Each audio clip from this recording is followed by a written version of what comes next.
Alright, for my next example, I've got sines and cosines. Now if I look at this a little bit more closely, this really says sine of x over cosine x cubed. Now that's a big difference because if I pick sine to be my u, I'm going to have a hard time getting rid of 3 of these cosines because that's really what I have, cosine x times cosine x times cosine x. So I really want to pick my u to be what's on the bottom there, cosine of x. When I take its derivative, I get negative sine x dx. So that means I'll be able to rewrite this as u cubed on the bottom. I need a sine x dx. So I only want this portion, so I'm going to move my negative to the other side.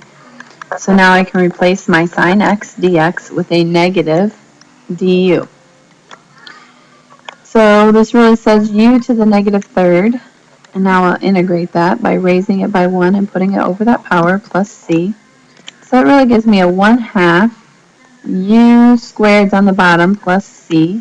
And then I'll finish this off by replacing it in terms of x. So I can write 1 over 2 cosine squared x plus c. My next example, if I go ahead and pick what I normally would pick for my u, I would pick what's in the parentheses, which would be the 4x plus 1. The problem with this is when I go to take the derivative of it, I get 4 dx. Now, what's the problem with that? Well, try to start substituting this back in. You have a square root of u, you need an x dx. Well, that's a problem. You didn't get an x dx, you get a 4 dx. So this is where we have to go a tiny bit further. In order to get that x and replace that x, I'm going to go ahead and get rid of this part. We'll end up putting it back in. I know I need an x dx. Well, I need to figure out what x is equal to in terms of u.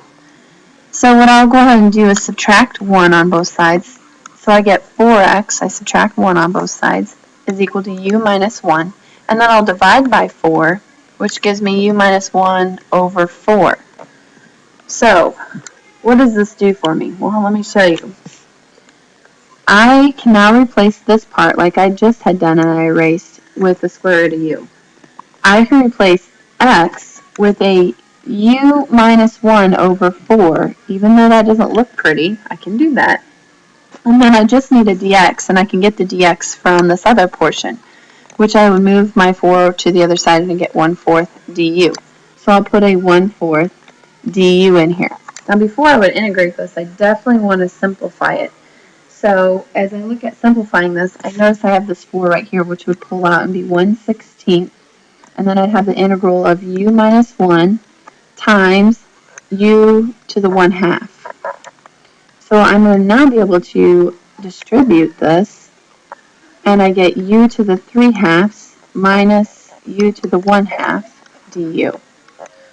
So now I'm ready to take the integral, which will give me u to the 5/2 over 5/2 minus u to the 3/2 over 3/2 plus c.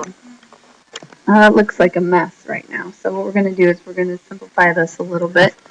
And I'll come up here with that. I'll have 1 over 16. This would be 2/5 u to the 5/2 minus 2/3 u to the 3/2 plus c. I need to replace my u values with x's. So I get 1 over 16. And actually, let's go ahead and distribute the 1 over 16 through as I'm replacing my x's. So this would give me 2 over 80, which would be 1 over 40. And then I'm going to replace my u with the 4x plus 1 to the 5/2. Minus distribute that through, you get 2 over 48, which reduces to be 1 over 24. Replace your u with the x's. And then you put plus c.